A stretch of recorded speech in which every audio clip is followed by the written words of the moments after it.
इस कहानी में वेडनेसडे नाम की एक लड़की है जो बहुत ही अलग है। ये कोई आम लड़की नहीं है, इसकी पसंद नापसंद सभी लोगों से बहुत ही अलग है, जिस वजह से इसे लोग हमेशा घूरते हुए ही दिखाई देते हैं। एक दिन वो स्कूल जाती है और स्कूल जाकर के जब वो अपना लॉकर खोलती है तो उसे अपना भाई बंधा हुआ मिलता है। तो वो जैसे ही अपने भाई का बंधा हुआ हाथ खोलकर उसका हाथ पकड़ती है तो उसे कुछ विजन आने लगता है, जिसमें वो अपने भाई को बंद करने वाले लड़कों को देखती है। वेडनेसडे उन लड़कों के पास जाती है जहाँ वे स्विमिंग प्रैक्टिस कर रहे होते हैं। वहाँ वो पूल में काटने वाली मछली को छोड़ देती है। सारे बच्चे बाहर निकल आते हैं लेकिन उनमें से एक बच्चा पूल से बाहर नहीं निकल पाता है, तो उसे एक मछली काट लेती है। इस हरकत के बाद स्कूल वाले वेडनेसडे को स्कूल से निकाल देते हैं। उसने ऐसा पहली बार नहीं किया था, इससे पहले भी वह अपनी इन हरकतों की वजह से कई बार स्कूल से निकाली जाती है। इसके बाद वेडनेसडे के मॉम डैड उसे नेवरमोर एकेडमी ले जाते हैं। नेवरमोर एक ऐसा एकेडमी था जहाँ वेडनेसडे जैसे बहुत सारे आउटकास्ट बच्चे पढ़ते थे। आउटकास्ट जैसे वैम्पायर्स, मरमेड्स, विचेस, वेयरवुल्फ और जिनमें जादुई शक्ति पाई जाती थी, वैसे बच्चे आउटकास्ट में आते थे और वेडनेसडे वहाँ बिल्कुल भी जाना नहीं चाहती थी। वेडनेसडे के मॉम डैड उसे लेकर एकेडमी की प्रिंसिपल के पास जाते हैं। प्रिंसिपल वेडनेसडे के मॉम डैड के साथ ही स्कूल में पढ़ा करती थी। प्रिंसिपल वेडनेसडे को उसके कमरे तक ले जाती है जहाँ उसकी रूममेट इनिड नाम की एक लड़की है जो एक वेयरवुल्फ है। इसके बाद वेडनेसडे के मॉम डैड उसे एकेडमी में ही छोड़कर वापस घर जाने लगते हैं। घर जाने से पहले की मॉम वेडनेसडे से कहती है अब तुम यहाँ से कभी नहीं भाग पाओगी,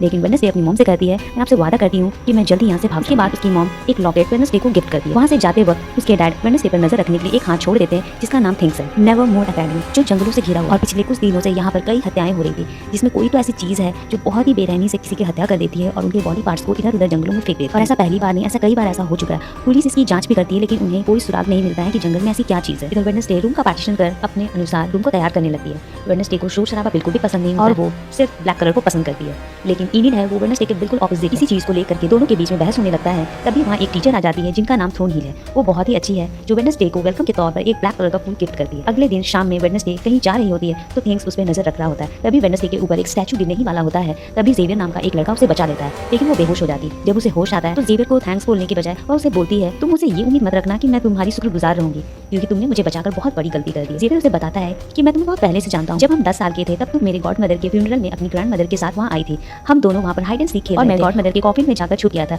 मैं जिंदा जल नहीं वाला था, तब तुमने मुझे बचा लिया था और आज मैंने तुम्हारी मदद करके हिसाब बराबर कर लिया। वेडनेसडे जब अपने रूम में वापस आती है तो उसे बेड में कुछ महसूस होता है, तो वो बेडशीट हटाकर देखती है वहाँ थिंग्स होता है। वह तुरंत उसे पकड़ लेती है और उसे कहती है कि तुम यहाँ क्या कर रहे हो।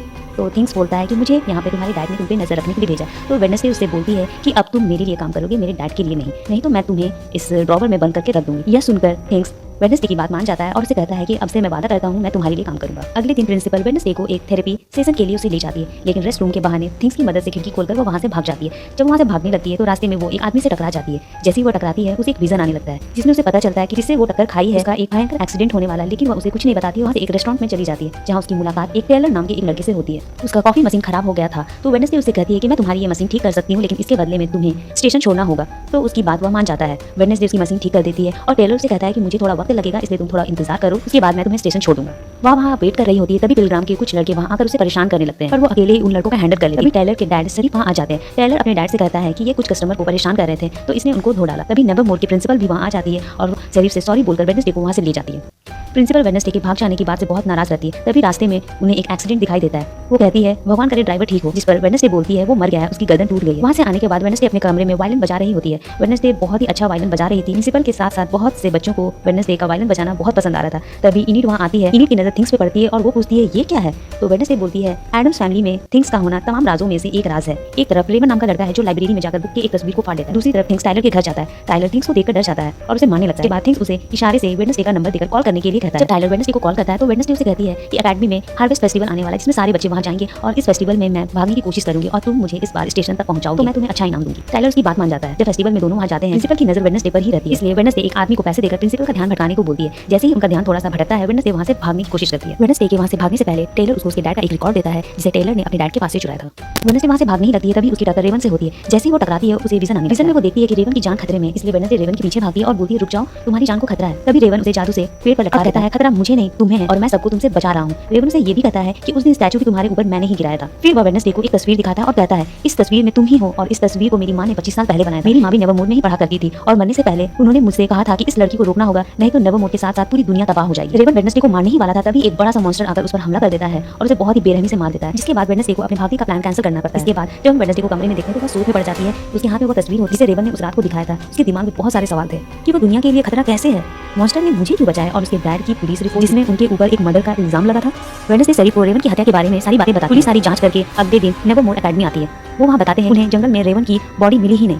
वेडनेसडे कहती है ऐसा हो ही नहीं सकता, मैंने अपनी आंखों से उस मॉन्स्टर को रेवन को मारते हुए देखा। इस पर प्रिंसिपल कहती है रेवन का कोई मर्डर हुआ ही नहीं है, रेवन बस एकेडमी से भाग गया है। तो आपको वेडनेसडे की बात मानने की कोई जरूरत ही नहीं है, क्योंकि इसे बीच बीच में दौरे आते रहते हैं और हम इसकी थेरेपी करा रहे हैं, ये जल्द ही ठीक हो जाएगी। वेडनेसडे प्रिंसिपल से कहती है मैं शरीफ से अकेले में बात करना चाहती हूँ। वेडनेसडे शरीफ से कहती है जंगल में कोई तो ऐसी चीज है जो सबको मार रहा है, रेवन को भी उसी ने मारा है। तभी रेवन वहाँ अचानक से सही सलामत आ जाता है। अगले दिन वेडनेसडे जब थेरेपिस्ट के पास जाती है तो उससे थेरेपिस्ट पूछती है तुम जो ये कहानियां बना रही हो या लोगों का ध्यान भटकाने के लिए तो नहीं कर रही हो कि तुमने रेवन का मर्डर होते देखा है। वेडनेसडे कहती है मुझे पता है मैंने क्या देखा है और मुझे ये आपको बताने की जरूरत बिल्कुल भी नहीं है। फिर जब वो वहाँ से बाहर निकलती है तभी उसे वहाँ टेलर मिलता है। वो वेडनेसडे से कहता है कल रात तुम फेस्टिवल से कहाँ भाग गई थी। वेडनेसडे उसे सारी बातें बताती है। वो कहता है मुझे तुम पर पूरा यकीन है। वापस आने के बाद वो फिर से उस तस्वीर को निकाल कर देखती है। तब उसकी नजर एक सिंबल पर पड़ती है। अगले दिन रेवन अकेडमी छोड़कर जा रहा होता है। वेडनेसडे को रेवन पर शक हो जाता है, इसलिए वेडनेसडे थिंग्स को रेवन के पीछे भेज देती है। इधर प्रिंसिपल वेडनेसडे से एक्टिविटी में पार्टिसिपेट करने को कहती है। वो बी कीपिंग क्लब ज्वाइन कर लेती है जिसमें योगेन नाम का बस एक ही लड़का था। थिंग्स रेवन के पीछे जाता है। थोड़ी देर बाद थिंग्स देखता है कि वो अपना रूप बदल रहा है। पहले वो एक बूढ़ा आदमी बनता है, फिर वो प्रिंसिपल बन जाता है। थिंग्स वापस आकर सारी बातें वेडनेसडे को बताता है। इसके बाद क्लास शुरू होती है और जेवियर वेडनेसडे को उसके बगल में आकर बैठने के लिए कहता है। जेवियर जो है वो स्केचेस बनाता है और उसके पास ऐसी जादुई शक्ति है जिससे वो स्केच बनाकर उनको जिंदा कर सकता है। यहाँ क्लास में बियांका और वेडनेसडे के बीच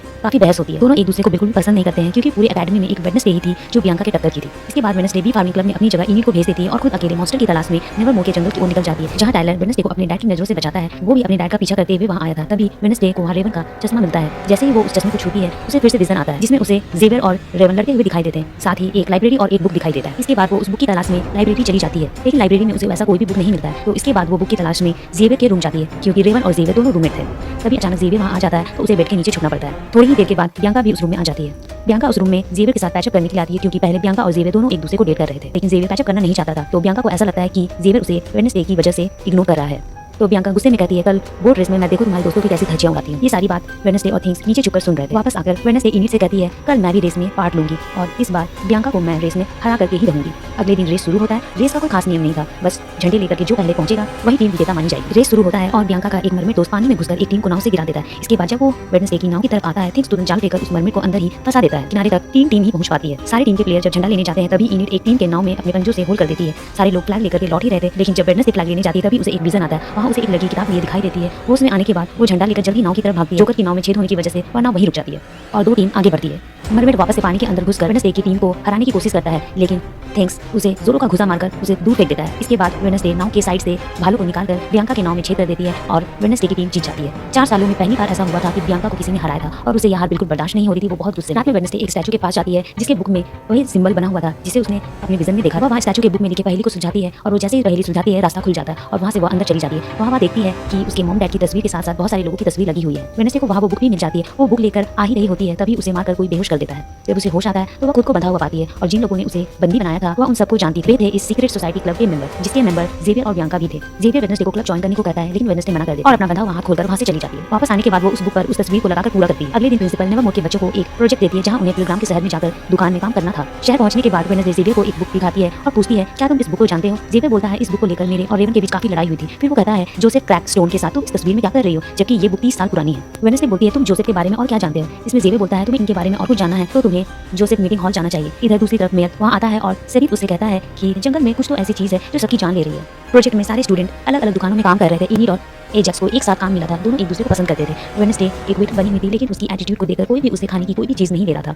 योगेन पेस्ट्री खा ही रहा होता है। तभी पिलग्राम के कुछ लड़के आकर परेशान करने लगते हैं। तभी वेडनेसडे आकर उन लड़कों को अच्छा सबक सिखाती है और वह योगेन को अपने साथ बुक वाले क्रैकस्टोन के बारे में जानने के लिए उस मीटिंग हॉल में ले जाती है। उसे वहाँ क्रैकस्टोन की बहुत सारी चीजें मिलती है और एक पेंटिंग भी मिलती है। उस पेंटिंग में वो उस लड़की को देखती है जो बोट रेस के दिन उसके विजन में आई थी। उसे वहाँ उस पेंटिंग वाली लड़की की बुक भी मिल जाती है, लेकिन वो बुक नकली थी। तभी वहाँ एक लेडी आ जाती है और वह उस लेडी से असली बुक के बारे में पूछती है तो वो लेडी बोलती है वो बुक चोरी हो गई और ये ओरिजिनल मीटिंग हॉल नहीं है। इसके बाद वेडनेसडे टाइलर के पास जाती है और क्रैक के ओरिजिनल मीटिंग हॉल के बारे में पूछती है तो वह उसे ओरिजिनल मीटिंग हॉल के बारे में बता देता है। वेडनेसडे अकेले ही उस मीटिंग हॉल में चली जाती है। वहाँ एक आदमी उसे कहता है ये मेरी जगह है, निकलो यहाँ से। जिसके बाद थिंग्स उसके मुंह पर हमला कर देता है और वह आदमी वहाँ से भाग जाता है। वेडनेसडे को वहाँ कुछ भी नहीं मिलता है तो वह वहाँ से जाने ही लगती है। तभी उसे एक विजन आता है जिसमें क्रैकस्टोन एडम्स नाम की एक लड़की को चुड़ैल साबित करके उसे मीटिंग हॉल में बंद कर देता है जहाँ और भी लोग होते हैं। जोसेफ क्रैकस्टोन उन सबको शैतान समझता था क्योंकि ये सारे आउटकास्ट के लोग थे। वो पिलग्राम के लोगों के साथ मिलकर उन सबको मीटिंग हॉल में जिंदा जलाने की कोशिश करता है। एडम्स अपनी माँ का हाथ छुड़ाने की कोशिश करती है लेकिन वह छुड़ा नहीं पाती है। तभी उसकी माँ एडम्स को कहती है कि तुम यहाँ से भाग जाओ। तो वह बेसमेंट की तरफ से वहाँ से बाहर निकल जाती है और बाकी सारे लोग जिंदा उस हॉल में जल जाते हैं। एडम्स वेडनेसडे के पास आती है और कहती है वह हम सबको मार देगा। तभी वहाँ क्रैकस्टोन आ जाता है और वेडनेसडे वापस से अपने प्रेजेंट में आ जाती है। होश में आने के बाद वह थिंग्स को बताती है मुझे लगता है कि वो मेरी 400 साल पुरानी पूर्वज है। तभी वहाँ एक मॉन्स्टर आकर उस मीटिंग हॉल पर हमला करता है, लेकिन वो वेडनेसडे को देखकर वहाँ से भाग जाता है। वेडनेसडे और थिंग्स दोनों उसका पीछा करते हैं और देखते हैं कि मॉन्स्टर के कदमों के निशान इंसानी कदमों के निशान में बदल गई है। तभी जेवियर भी वहाँ आ जाता है क्योंकि वो वेडनेसडे का पीछा कर रहा था। वेडनेसडे उसे मॉन्स्टर के कदमों के निशान दिखाने की कोशिश करती है, लेकिन वो पानी की वजह से मिट जाता है। अगले दिन जोसेफ क्रैकस्टोन की मूर्ति की स्थापना होने वाली थी, क्योंकि पिलग्राम के लोग उसे एक फ्रीडम फाइटर मानते थे और आज वेडनेसडे को वहाँ पर वायलिन बजाने के लिए बुलाया गया था। लेकिन जैसे ही वे लोग स्टैचू की स्थापना करते हैं, थिंग्स पूरे स्टैचू को जला देता है। सारे लोग वहाँ से भाग जाते हैं, लेकिन वो मुस्कुराते हुए वायलिन बजाती है। प्रिंसिपल को वेडनेसडे के ऊपर शक होता है, लेकिन उनके पास कोई सबूत नहीं था। इसके बाद उस ओल्ड मीटिंग हॉल में अचानक से मॉन्स्टर आ जाता है और उस बूढ़े को मार देता है, लेकिन मरने से पहले वह उस मॉन्स्टर की तस्वीर ले लेता है। पुलिस को खबर मिलते ही वहाँ पुलिस छानबीन करने आ जाती है, तो उन्हें वह तस्वीर मिलती है। एक तरफ इनिड एजैक्स का इंतजार कर रही होती है, वो बहुत एक्साइटेड है, और उधर एजैक्स जाने के लिए फ्रेश हो ही रहा होता है, तो गलती से मिरर में अपने बालों को देखकर वह पत्थर का बन जाता है और वह इनिड से मिलने नहीं जा पाता है। लेकिन इनिड उसका इंतजार करते रह जाती है और इसके बाद वह नहीं आता है, तो वो गुस्सा होकर वहाँ से चली जाती है। इसके बाद थिंग्स और वेडनेसडे मुर्दा घर जाते हैं। जाने से पहले थिंग्स कैमरे में ब्लैक बबल गम लगा देता है ताकि वो दोनों कैमरे में ना आ जाए। इसके बाद वेडनेसडे भी वहाँ आती है। वेडनेसडे वहाँ उस बूढ़े आदमी की जख्मों को देखने आई थी जिसे मॉन्स्टर ने मारा था। वो सारे डेटा को एक डिवाइस में रिकॉर्ड करती है और थिंग्स फाइल तैयार करता है। तभी वहाँ पर शेरिफ और डॉक्टर अनवर वहाँ आ जाते हैं, तो वेडनेसडे वहाँ एक बॉक्स में सो जाती है। बॉक्स को खुला देकर डॉक्टर उसे चेक करते हैं और उन्हें लगता है कि एक लाश है, और फिर वे वहाँ से चले जाते हैं। वेडनेसडे रूम आ जाती है और अपने इन्वेस्टिगेशन से उसे पता लगता है कि मॉन्स्टर बॉडी पार्ट्स इकट्ठा कर रहा है। अगले दिन जब वो स्कूल जाती है तो उसे जेवियर के गर्दन में पंजों के निशान दिखाई देते हैं, और साथ ही क्लास में मिस थ्रोन हिल बच्चों को एक डांस पार्टी के बारे में बताती है। स्कूल के बाद वेडनेसडे जेवियर को एक घर से बाहर निकलते देखती है। वेडनेसडे को उसके जख्मों पर शक था, इसलिए वह पीछा करते हुए वहाँ तक पहुँच जाती है। वह अंदर जाकर बहुत सारे मॉन्स्टर के स्केचेस को देखती है। फिर जब वो वहाँ से जाने लगती है तो जेवियर उसे देख लेता है, लेकिन वेडनेसडे उसका ध्यान भटकाने के लिए उसे बोलती है, क्या आज रात तुम डांस पार्टी में मेरे साथ चलोगे? इसके बाद वेडनेसडे जेवियर के ड्राइंग को ले जाकर शेरिफ को दिखाती है। शेरिफ कहता है कि बस एक तस्वीर के बलबूते पे हम उसे नहीं पकड़ सकते, तुम्हें कुछ ठोस सबूत लाना होगा। इसके बाद वेडनेसडे अपने सारे रिसर्च को योगेन के बी फार्मिंग में सजा देती है। योगेन उनमें से एक स्केच को देखकर कहता है, मैं इस जगह को जानता हूँ। इसके बाद योगेन वेडनेसडे को वहाँ ले जाता है। वो दोनों उस गुफा के अंदर जाते हैं। उन्हें वहाँ बहुत सारी हड्डियाँ, एक हथकड़ी और एक नाखून मिलता है। वेडनेसडे नाखून रख लेती है और जेवियर के स्केच वाले घर जाकर वहाँ डस्टबिन से खून लगा हुआ कपड़ा उठाकर वहाँ से जाने लगती है। तभी जेवियर वहाँ आ जाता है और कहता है, तुम यहाँ क्या कर रही हो? तो वह पूछती है, तुम्हारे गर्दन में ये चोट का निशान कैसे लगा? तो वो बताता है, पिछले कुछ दिनों से ये मॉन्स्टर मेरे सपने में आता है, इसलिए मैं इसकी स्केच बनाता हूँ, लेकिन एक बार मैंने अपने जादू पर कंट्रोल नहीं कर पाया और स्केच के अंदर से मॉन्स्टर के पंजे ने निकलकर मुझे नोच लिया। वेडनेसडे तब भी उस पर शक कर रही थी, इसलिए जेवियर को उस पर गुस्सा आ जाता है और वो कहता है, तुम यहाँ से चली जाओ। वेडनेसडे वहाँ से निकलकर शेरिफ के पास जाती है और उन्हें नाखून और खून लगा हुआ कपड़ा दे देती है और कहती है, डीएनए टेस्ट करवा कर देख लो, इतना सबूत तो काफी है। इसके बाद वेडनेसडे योगेन के पास जाती है और कहती है, आज के पार्टी के लिए हम दोनों के पास कोई डेट नहीं है, इसलिए आज रात हम दोनों उस गुफा में जाकर मॉन्स्टर को ढूंढेंगे। वेडनेसडे गुफा में जाने के लिए तैयारी कर ही रही होती है, तभी टाइलर उसके दरवाजे पर तैयार होकर आ जाता है, क्योंकि थिंग्स ने वेडनेसडे के नाम पर टाइलर को डांस पार्टी के लिए इनवाइट किया था। टाइलर बहुत खुश दिखाई दे रहा था, इसलिए वेडनेसडे को गुफा में जाने का प्लान कैंसिल करना पड़ता है। थिंग्स उसके लिए ब्लैक कलर का ड्रेस भी ले आया था। वेडनेसडे तैयार होकर पार्टी के लिए जाने ही लगती है, तभी वहाँ योगेन आ जाता है। वह कहती है, गुफा में हम कल चलेंगे, लेकिन योगेन बिना बताए अकेले ही गुफा की तरफ निकल जाता है। सारे बच्चे पार्टी में आ जाते हैं। इनिड एजैक्स को जलाने के लिए पिलग्राम के एक बदमाश के साथ आई थी। एजैक्स भी ठीक होकर पार्टी में अपने डेट के साथ आया था और जेवियर बियांका के साथ आया था, लेकिन जब वहाँ वेडनेसडे आती है तो जेवियर दोनों को देखकर जलने लगता है। उसके बाद वेडनेसडे वहाँ डांस करने लगती है। सभी उसे देखने लगते हैं क्योंकि वह बहुत ही अजीब डांस कर रही होती है। तभी पिलग्राम के कुछ बदमाश बच्चे पार्टी को पूरी तरह से खराब कर देते हैं। तभी वेडनेसडे को एक विजन आता है जिसमें वो देखती है कि योगेन की जान खतरे में। योगेन जंगल में पहुंचकर गुफा के बाहर खड़ा ही था, तभी वहाँ कोई आता है और गुफा में एक बड़ा ब्लास्ट करके भाग जाता है। वेडनेसडे तुरंत योगेन को बचाने के लिए जंगल की तरफ भागती है। मॉन्स्टर योगेन का पीछा करता है। मॉन्स्टर एक बार योगेन के ऊपर हमला करता ही है, तभी वेडनेसडे वहाँ ढूंढते हुए आ जाती है। मॉन्स्टर वेडनेसडे को देखकर भाग जाता है। मिस थ्रोन भी वेडनेसडे का पीछा करते हुए वहाँ आ जाती है। उसके बाद सभी उसको हॉस्पिटल ले जाते हैं, लेकिन योगेन इस हादसे के बाद कोमा में जा चुका था और इसकी जिम्मेदार वेडनेसडे खुद को मानती है। अगले दिन अकेडमी में पेरेंट्स मीटिंग रखा गया, जिसमें वेडनेसडे के मॉम डैड भी वहाँ आते हैं। दोनों बहुत खुश दिखाई दे रहे थे, लेकिन वेडनेसडे अपने मॉम डैड को देखकर बिल्कुल भी खुश नहीं हुई है। वेडनेसडे के मॉम डैड अपनी पुरानी दोस्त लैरिसा यानी प्रिंसिपल के पास जाते हैं, जहाँ वो अपने पुरानी एयर बुक को देखकर बहुत खुश होते हैं। प्रिंसिपल कहती है कि आप दोनों को वेडनेसडे की थेरेपिस्ट ने एक फैमिली सेशन के लिए बुलाया है। वे डॉक्टर किंग वॉट से मिलने के लिए जाते हैं, जहाँ शेरिफ गोमेस एडम्स को देखकर बहुत गुस्सा होता है, क्योंकि शेरिफ ने गोमेस की मर्डर फाइल पढ़ी थी। तभी शेरिफ को फोन आता है कि डॉक्टर अनवर ने सुसाइड कर लिया है। उधर वेडनेसडे के मॉम डैड थेरेपिस्ट के पास पहुंच जाते हैं, जहाँ वेडनेसडे उनसे पूछती है, ये गैरेट गिट्स कौन है जिसके मर्डर का इल्जाम आपके ऊपर लगा था? इस पर उसकी मॉम गुस्सा करती है और कुछ भी बताने से मना कर देती है। वेडनेसडे कहती है, मैं खुद पता कर लूंगी, और वो वहाँ से चली जाती है। इधर शेरिफ को अनवर का सुसाइड नोट मिलता है, जिसमें उसने लिखा था कि मैंने गैरेट गिट्स मर्डर केस की गलत रिपोर्ट बनाई थी और इस गिल्ट के साथ जीने से अच्छा है कि मैं सुसाइड कर लूं। इधर स्कूल में सभी लंच कर रहे होते हैं। इनिड के वेयरवुल्फ ना बन पाने से उसके पेरेंट्स उस पर गुस्सा करते हैं। उसी वक्त शेरिफ वहाँ आते हैं और गैरेट गिट्स के मर्डर केस में गोमेस को अरेस्ट करके ले जाते हैं। इसके बाद थिंग्स और वेडनेसडे उसे मिलने जेल में जाते हैं। वेडनेसडे के डैड उसे बताते हैं कि गैरेट गिट्स तुम्हारी माँ को बहुत पसंद करता था, लेकिन तुम्हारी मॉम मुझे पसंद करती थी। वह एक नॉमी था और उसके पिता को आउटकास्ट से नफरत थी, लेकिन फिर भी वह तुम्हारी मॉम से एक तरफा प्यार करता था। एक दिन वो तुम्हारी मॉम से मिलने के लिए स्कूल में घुस आया और तुम्हारी मॉम को साथ में देखकर झगड़ा करने लगा। हमारे बीच बहुत हाथापाई और अपने बचाव में मैंने तलवार चला दी और वह घायल होकर नीचे गिरकर मर गया। यह सुनकर वेडनेसडे को थोड़ा अपने डैड पर भरोसा हुआ, साथ ही उसे थोड़ा शक भी हुआ। फिर वो शेरिफ के पास जाती है और बोलती है, मेरे डैड निर्दोष है, क्योंकि आप ही सोचिए, मेरे डैड आज ही आए हैं और डॉक्टर अनवर ने सुसाइड कर लिया और यह भी लिखा कि 30 साल पहले गलत रिपोर्ट बनाई थी। क्या आपको नहीं लगता कि कोई हमें गुमराह करने की कोशिश कर रहा है? इसके बाद शेरिफ वेडनेसडे पे गुस्सा करते हैं और उसे कहते हैं, तुम अपने आप को क्या समझती हो? हम अपना काम बखूबी जानते हैं करना, और तुमने जो नाखून और खून वाले कपड़े लाकर दिए थे वो बिल्कुल भी मैच नहीं करते। और रही बात सजा की, तुम्हारे डैड को तो सजा मिलनी ही थी। इसके बाद बाद वेडनेसडे अपनी मॉम के पास सीक्रेट सोसाइटी लाइब्रेरी जाती है। उसकी मॉम वेडनेसडे को बताती है कि इसका नाम पहले नाइटशेड था। वो ये भी बताती है कि इस सोसाइटी को बनाने वाली तुम्हारे पिता की एक पूर्वज थी जिसका मकसद आउटकास्ट को बचाना था। उसी ने जोसेफ क्रैक का अंत अपने नाइटशेड से किया। वेडनेसडे कहती है मुझे पता है वो गुडी एडम्स की थी। वेडनेसडे को अपने डैड पर शक था जो उसने जेल में बात करी थी,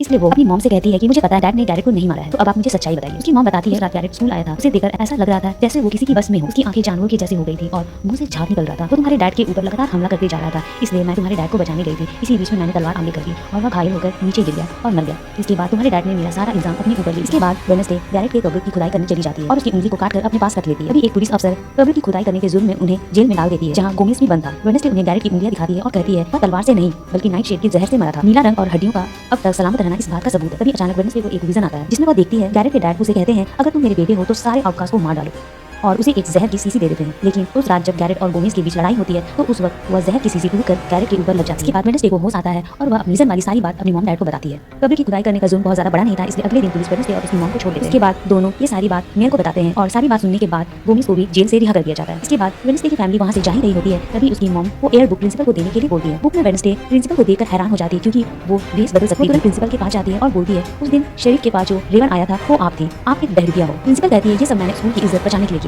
तभी बाहर बच्चों चिल्लाने की आवाज आती है। प्रिंसिपल बाहर जाती है तो देखती है कि स्कूल के लॉन में लिखा होता है आग की बारिश होगी। इसके बाद वेडनेसडे अपनी पूर्वज गुडी एडम्स की आत्मा को बुलाने की कोशिश करती है ताकि वो अपनी शक्तियों पर कंट्रोल करना सीख सके, लेकिन वहाँ इनिड आ जाती है। तभी दरवाजे के नीचे से एक लेटर आता है। इस लेटर में उसे ब्लैकस्टोन की गुफा में बुलाया गया था। इनिड और वेडनेसडे जैसे ही वहाँ जाते हैं नेवोमुक के स्टूडेंट और इनिड उसे सरप्राइज दे देते हैं क्योंकि आज वेडनेसडे का बर्थडे था और ये बर्थडे की बात थिंग्स ने सबको बताया था। सभी लोग बहुत ही एक्साइटेड थे, लेकिन वेडनेसडे की नजर गुफा के एक कोने पर पड़ती है जिस पर लिखा होता है शोले बरसेंगे जब मैं लौटूंगा। जैसे ही वह उसे छूती है उसे एक विजन आता है, उसे गुडी एडम्स दिखाई देती है। वो उसे कहती है ब्लैकस्टोन वापस आ रहा है। फिर वो उसे एक गेट दिखाती है। इसके बाद वेडनेसडे और थिंग्स ज़ेबेल के पास जाते हैं और वह उसे उस गेट की पेंटिंग दिखाती है। ज़ेबेल भी सेम वैसे ही स्केच बनाया था। ज़ेबेल वेडनेसडे से कहता है मैंने भी इस पेंटिंग को अपने सपने में देखा, ये दरवाजा गेट के पुराने बंगलों का है।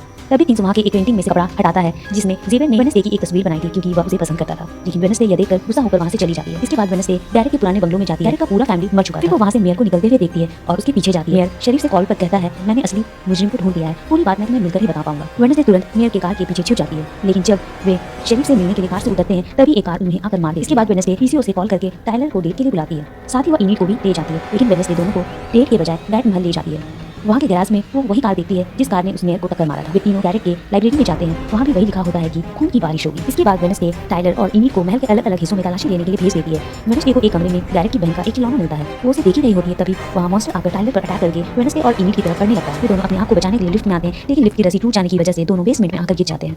बेसमेंट में वेडनेसडे देखती है कि वहाँ पे मरे हुए लोगों के बॉडी पार्ट्स रखे हुए हैं। कुछ ही देर मॉन्स्टर भी वहाँ आ जाता है। फिर दोनों अपनी जान बचाकर वहाँ से बाहर निकल जाते हैं और टायलर के पास चले जहाँ वो घायल पड़ा हुआ है। इसके बाद वेडनेसडे शरीफ को बॉडी पार्ट्स दिखाने के लिए ले जाती है, लेकिन जैसे ही वे लोग वहाँ जाते हैं वहाँ पर उन्हें कुछ भी नहीं मिलता। शरीफ वेडनेसडे पे गुस्सा करते हैं और टायलर से दूर रहने के लिए कहते हैं। शरीफ सारी बात प्रिंसिपल को भी बता देते हैं। प्रिंसिपल वेडनेसडे पे बहुत ही गुस्सा होती है और उसे लास्ट वार्निंग देकर छोड़ देती है। वेडनेसडे की वजह से इनिड भी आज मरते मरते बची। आज बहुत ही ज्यादा गुस्सा थी क्योंकि उसे ऐसा लग रहा था कि वेडनेसडे उसे बस अपना काम निकाल, इसलिए वो रूम छोड़कर किसी दूसरे रूम में शिफ्ट हो जाती है। इनिड के जाने के बाद वेडनेसडे को अच्छा फील नहीं होता। इसके बाद वो उस खिलौने को देखती है जो वो गैरेट के महल से लेकर के आई थी। उस खिलौने के पीछे उसे अपने और अपने दोस्तों की कुछ तस्वीरें मिलती है। उधर हॉस्पिटल में मेयर के कमरे में कोई आकर उनका ऑक्सीजन पाइप निकाल देता है और मेयर की मौत। मेयर के फ्यूनरल में सभी लोग आए हुए थे। तभी वेडनेसडे की नजर दूर खड़े एक आदमी पर पड़ती है। उसका पीछा करते हुए जंगल में पहुंच जाती है। जैसे ही वह उन पर हमला करती है तो वो देखकर बहुत खुश हो जाती है क्योंकि वो वेडनेसडे के अंकल फेस्टर थे जिन्होंने वेडनेसडे को लड़ना सिखाया। लेकिन पुलिस उन्हें ढूंढ रही थी, इसलिए वो यहाँ आकर चुप। वेडनेसडे उन्हें बी पानी ले जाती है और उन्हें वहीं रहने को बोलती है और उन्हें मॉन्स्टर की तस्वीर दिखाती है। वे तस्वीर देखकर बताते हैं कि ये हाइड है और मैंने पहले भी इसे देखा। बताते हैं कि हाइड एक इंसान होता है। इसे भड़काने के बाद ये हाइड बन जाता है। वो उसे अकेडमी के नाइटशेड लाइब्रेरी की लॉकर के अंदर एक डायरी के बारे में बताते हैं कि उस डायरी में सभी तरह के आउटकास्ट के बारे में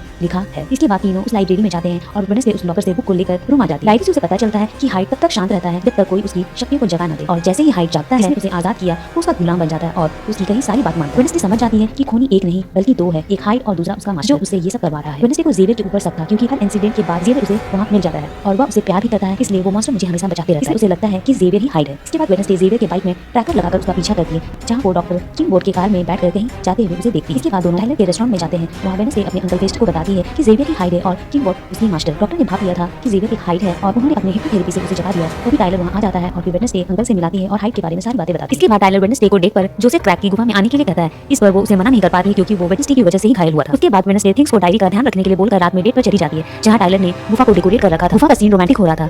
टायलर वेडनेसडे को किस करने ही वाला था, तभी वहाँ शरीफ अंकल फेस्टर को ढूंढते हुए आ जाते हैं क्योंकि वो एक बैंक में चोरी करके भाग गए थे। लेकिन उन दोनों को वहाँ देखकर शरीफ वहाँ से चले जाते हैं। बाद वेडनेसडे अपने रूम आ जाती है, तो देखती है पूरा रूम बिखरा पड़ा था, किसी ने चाकू से मार दिया है। ऐसी हालत में देखकर वह रोते हुए थिंग्स को अंकल फेस्टर के पास ले जाती है। इसके बाद बहुत कोशिश के बाद अंकल फेस्टर उसे ठीक कर देते हैं। इसके बाद थिंग्स कहता है किसी ने उसे पीछे से मारा। वेडनेसडे कहती है जिसने भी तुम्हारा ये हाल किया है उसे मैं तड़पा तड़पा कर मारूंगी। इसके बाद वेडनेसडे अंकल से कहती है पुलिस आपको ढूंढ रही है तो कल ही आप यहाँ से चली जाइए। इसके बाद बियांका वेडनेसडे के पास आती है और बोलती है मेरे साथ चलो, मुझे मेयर वॉल्कर के खून के बारे में कुछ पता चला। उसे नाइट शेड के लाइब्रेरी में ले जाती है जहाँ मेयर का बेटा अपने डैड के कंप्यूटर से कुछ डेटा लेकर आया था। वह बताता है कि मेरे डैड ने ब्रिटिश पुलिस के पास से लॉरेल गेट की कुछ रिपोर्ट मंगाई थी जिसमें लॉरेल गेट की मौत डूबने से तो हुई थी लेकिन उसकी डेड बॉडी कभी नहीं मिली। वो लोग समझ जाते हैं कि लॉरेल गेट जिंदा है, जो सारे आउटकास्ट से अपने फैमिली की मौत का बदला ले रही है, लेकिन उसने मेयर को इसने मारा क्योंकि उन्हें उनकी जिंदा होने की बात पता चल गई थी।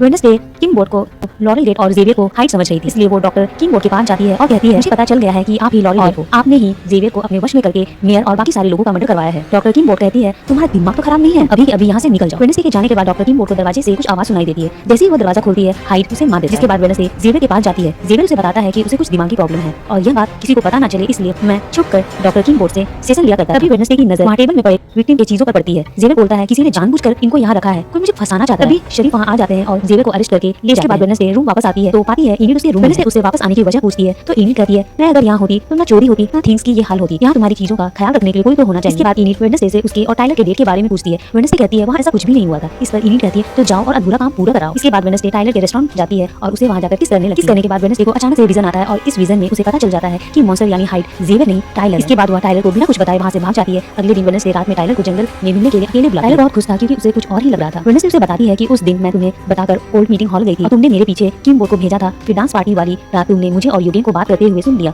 और तुमने किंगबोर्ड को बता दिया, इसलिए उसने गुफा को ही उड़ा दिया और गेट के बंगलों में तुमने खुद से ही खुद को जख्मी कर दिया। अभी नाइट शेड के मेंबर भी वहाँ आ जाते हैं। बियांका उसे अपने साइलेंस से कंट्रोल कर लेती है और वे लोग उसे जेवियर के पेंटिंग वाले रूम में ले जाते हैं। इसके बाद वेडनेसडे टाइलर के अंदर के हाइड को जगाने के लिए उसे टॉर्चर करती है। बाकी के स्टूडेंट उसे ऐसा करने से मना करते हैं पर वह नहीं सुनती है, इसलिए सारे स्टूडेंट वेडनेसडे को अकेला वहाँ छोड़कर चले जाते हैं और वे लोग सारी बात जाकर प्रिंसिपल को बता देते हैं और प्रिंसिपल शरीफ को बता देते हैं। वेडनेसडे टाइलर को हथौड़ा से मारने की वाली रहती है, तभी वहाँ शरीफ आ जाते हैं और वेडनेसडे को पकड़ के जेल जाती है और वेडनेसडे को बीमार बताकर वहाँ से ले जाने लगती है। लेकिन जब वो वहाँ से जाने लगती है तो टाइलर उसे मिलने आता है और उसे बताता है अभी बहुत कुछ होना बाकी है।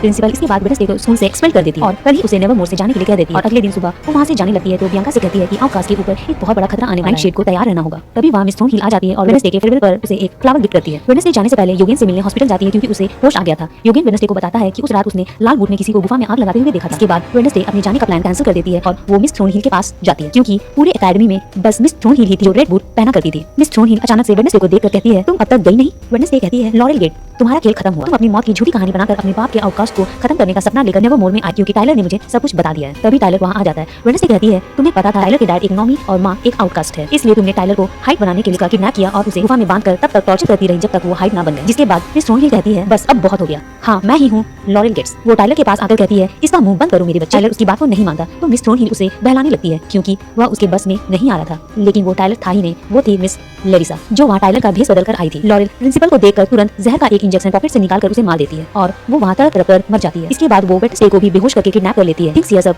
छुपकर देख लेता है और वह वहाँ से भागकर इनिड के पास जाता है। इनिड और एजैक्स नाइट शेड के मेंबर्स को इकट्ठा करते हैं और सभी को बताते हैं कि हमारी प्रिंसिपल मर चुकी है और सारे आउटकास्ट की जान खतरे में है। उधर लॉरेल ने क्रैक स्टोन की गुफा में वेडनेसडे को बंदी बना लिया। लॉरेल सारे विक्टिम्स के बॉडी पार्ट्स को इकट्ठा कर जोसेफ क्रैक के ताबूत के चारों तरफ सेट कर देती है। यहाँ पर लॉरेल वेडनेसडे को बताती है कि जोसेफ क्रैक स्टोन मेरे पूर्वज थे जो आउटकास्ट से नॉमीज की रक्षा करते थे, लेकिन तुम्हारी पूर्वज वुडी एडम ने उन्हें मार दिया और उनसे उन्हीं की जमीन चुराकर उस घटिया स्कूल नेवरमोर की शुरुआत की और तब से मेरा परिवार भी आउटकास्ट को खत्म करना चाहता है। इस पर वेडनेसडे कहती है लेकिन तुमने मुझे बार बार क्यों बचाया? तो वो कहती है कि तुम्हारी पूर्वज वुडी एडम ने क्रैक स्टोन के कब्र पर खून का ताला लगाया है जिसे सिर्फ एडम्स वंश के खून से ही खोला जा सकता है। लॉरेल वेडनेसडे के हाथ को काटकर उसका खून कब्र के ऊपर लगाने के बाद वुडी एडम के उस बुक को पढ़ती है जिसे उसने क्रैक स्टोन के मीटिंग हॉल से चुराया था। उसके बुक के मंत्र को पढ़ते ही वहाँ बिजली चमकने लगती है। नीचे बोतल में रखे सारे बॉडी पार्ट्स उस ताबूत से जुड़ जाती है और क्रैक स्टोन वापस से जिंदा हो जाता है। जिंदा होते ही क्रैक स्टोन वेडनेसडे को वुडी एडम समझकर मार देता है और वहाँ से नेवरमोर एकेडमी की ओर निकल जाता है। इधर वुडी एडम वेडनेसडे से कहती है हमें क्रैक स्टोन के दिल में छुरा घोंपना होगा, इससे वो हमेशा हमेशा के लिए मर जाए। वेडनेसडे वुडी एडम से कहती है क्या तुम्हें नहीं दिखाई दे रहा जहाँ मैं मर रही हूँ? वुडी एडम कहती है कि मैं तुम्हारे अंदर जाकर तुम्हारे घाव को भर दूंगी, लेकिन इसके बाद